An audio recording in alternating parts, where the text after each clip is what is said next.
Good morning. এখন মোটামুটি ঘড়িতে বাজে ওই 7:30টা। আর এখন থেকেই ভিডিওটা আজকে স্টার্ট করলাম।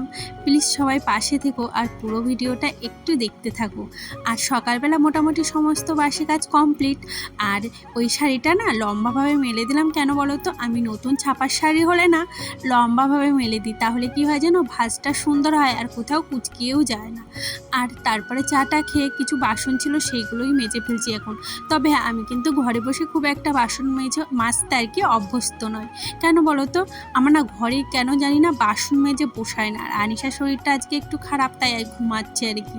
আর এইদিকে আমার জায়ের ঘরে এই যে কতগুলো থালা এনেছিল সেটাই আমি একটু দেখছিলাম। তবে হ্যাঁ, সাদা কালারের থালাটা আমার বেশি পছন্দ হয়েছে, আর ওটাও কিন্তু ভারী ছিল বেশ। আর তোমাদের কার কোনটা ভালো লাগলো কমেন্ট করে জানিও। আর তারপরে নিয়ে এসছে আমার বর ইলিশ মাছ। আমি আজকে ভীষণ খুশি, কেননা অনেক দিন ধরে ইলিশ মাছ খেতে ইচ্ছা করছে। বাট ইলিশ মাছটা দেখে একটু দুঃখ পেয়েছিলাম। আমি চেয়েছিলাম একটু বড় বড় ইলিশ খেতে। আর ইলিশ মাছের যা দাম, সে তো মানে আমাদের সাধারণ মধ্যবিত্ত ঘরে প্রায় যে এই দামি দামি মাছ মাংস কিনে খাবো সেটা কিন্তু হয় না, কেননা আমাদের মাস মাইনে পাই, সেটাই হিসাব করে চালাতে হয়। আর কি বলতো, আমার বরের সাথে রীতিমতো আমার ঝগড়াই বেঁধে গিয়েছিল এই মাছ নিয়ে। আমি কেননা একটু বড় ইলিশ মাছ খেতে চেয়েছিলাম, বলেছে ঠিক আছে আর একদিন খাওয়াবো। আর এইদিকে কচু শাক কাটছি দেখো, আর কচুগুলোই না খুব হাত চুলকাচ্ছিল। যেই দেখেছি ইলিশ মাছ এনেছে, সেই আমার মনে স্বাদ জেগেছে যে আজকে ইলিশ মাছের মাথা দিয়ে কচু শাক দারুণ করে রান্না করে খাবো। আর যেহেতু আমার পিসিবাড়ি কচু শাক আছে, তাই আর দেরি করিনি, ছটফট করে নিয়ে এসেছি।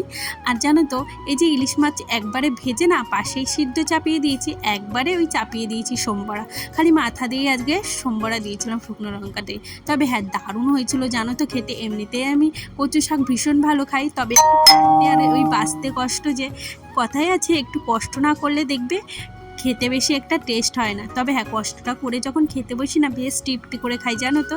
আজকে তবে হ্যাঁ, ইলিশ মাছ ভাজা আর কচু শাক দিয়েই আজকে আমরা সকালে খেয়েছিলাম। আর বাড়িতে ভাই এসছে বলেই বিশেষ করে ইলিশ মাছটা আনা হয়েছে, না হলে তো এমনি টাইমে খুব একটা খাওয়া হয় না। ওই বছরে কি একবার কি দুবার।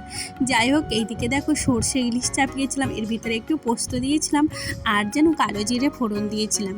তারপরে এই যে টকবক করে যেই ফুটেছে, সে একটু কাঁচা সর্ষের তেল ছড়িয়ে দিয়েছিলাম আর দুটো কাঁচা লঙ্কা দিয়ে একটুখানি ঢাকা দিয়ে দিচ্ছিলাম। তাতে কী হয় জানো তো, বেশ গন্ধটা আসে তো বেশ ভালো লাগে। তারপরে এই যে ঘরে চলে এসেছি, আমার মেয়ের কিছু জামা কাপড় ছিল সেগুলোই আর কি গুছিয়ে রাখছি। কদিন ধরে হয়ে গেছে জামা কাপড়ে একদম গোছানোর টাইম পাচ্ছি না, ওই এক জায়গায় জড়ো করে রেখেছিলাম, তাই অনেকগুলো হয়ে গেছিলো। আর আমার অনেকগুলো জামা কাপড় হলে না দেখে বেশ ভয়ই লাগে। আর এদিকে দেখো ছাপার শাড়িটাও বেশ সুন্দর করে ভাঁজ করে দিয়েছি আর আলমারিটা ঢুকিয়ে রাখলাম। আর কি বলতো, বেড কভার আমি প্রতিদিন মানে একটু প্রায় দিনই চেঞ্জ করি। আমার ভালো লাগে নতুনত্ব বিছনার চাদর পাতাতে। তাতে কি হয়, বেরোতে তো পারি না খুব একটা বাড়ির থেকে, নিজেকে বেশ ভালো লাগে। এর মধ্যে দেখো আমার মেয়ের জন্য এনেছে কালকে ঝুলন, আর ওর বাবার এবারে শখ জেগেছে আমার মেয়েকে মানে মাটির ঝুলন করে দেবে। মানে আমরা যেমন ছোটোবেলায় করতাম, আসলে এখনকার বাচ্চারা না এইসব জানি না, শরীরটা তো অতটা ভালো ছিল না। আর এখন হচ্ছে প্রচণ্ড পরিমাণে বৃষ্টি। দাঁড়াও তোমাদের একটু দেখাই, দারুণ লাগছে জানো তো দেখতে। এই দুয়ারের সামনে সামনে দাঁড়িয়ে দেখছি, আর আমি ঘরে পুরো একা। আমার মেয়ে ওই আমার জায়গার ঘরে গিয়েছে, ভাবছি ওকে নিয়ে আসবো, ভালো লাগছে না একা একা ঘরে তো। সত্যি বৃষ্টিটা দেখতে যা দারুণ লাগছিল না। আর ওই যে আমার জায়ের ঘর, ওইখানে আমার মেয়ে ছিল। আর আমার বর এই যে আমার জন্য হঠাৎ গিফট দিয়েছে আমাকে। তবে হ্যাঁ, আমি একটু কষ্ট পেয়েছি।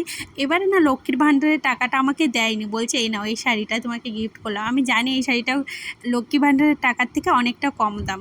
তবে হ্যাঁ, এটাই আমি খুশি, কেননা দেখো আমার যা লাগে সব তো ওই দেয়, তাই আমি বলছি ও আমাকে ঠকালো এবারে। মানে আমি ওকে বলছি তুমি কিন্তু এবারে আমার টাকাটা নিয়ে আমাকে ঠকালে, আমাকে দিলে না। যাই হোক, ও তো সব আশা আমার পূর্ণ করে, তাই আমার অতটা রাগ নেই। এই যে এখন একটু চাউমিন বানিয়েছিল, ওর বাবাই বানিয়েছিল আজকে, আর দুজনা মিলেই খাচ্ছিল। আমার ভালো লাগেনি, কেননা খুব একটা টেস্টি হয়নি। তারপরে এই যে রাতে সমস্ত কাজ কমপ্লিট করে এখন ব্রাশ করছি দুইজনে। আমার মেয়েরও খুব ভালো অভ্যাস, আমি যখনই রাতে ব্রাশ করি না, ও আমার সাথে ব্রাশ করে জানো তো। এই অভ্যাসটা বাচ্চাদের মানে করা ভীষণই ভালো, বড়োদেরও ভালো। তবে হ্যাঁ, দুই একদিন আলসেমির জন্য করি না।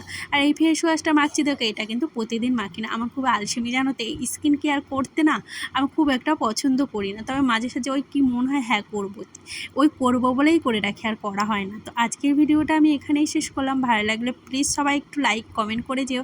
আর শোয়ার আগে আমি ভাবলাম একটু চুলটা বেনুনি করে যাই, মানে করে রাখি। প্রতিদিন তো করি না, মাঝে সাঝে করি। যাই হোক, এবার থেকে ভেবেছি প্রতিদিন আমি নিজের একটু যত্ন করব।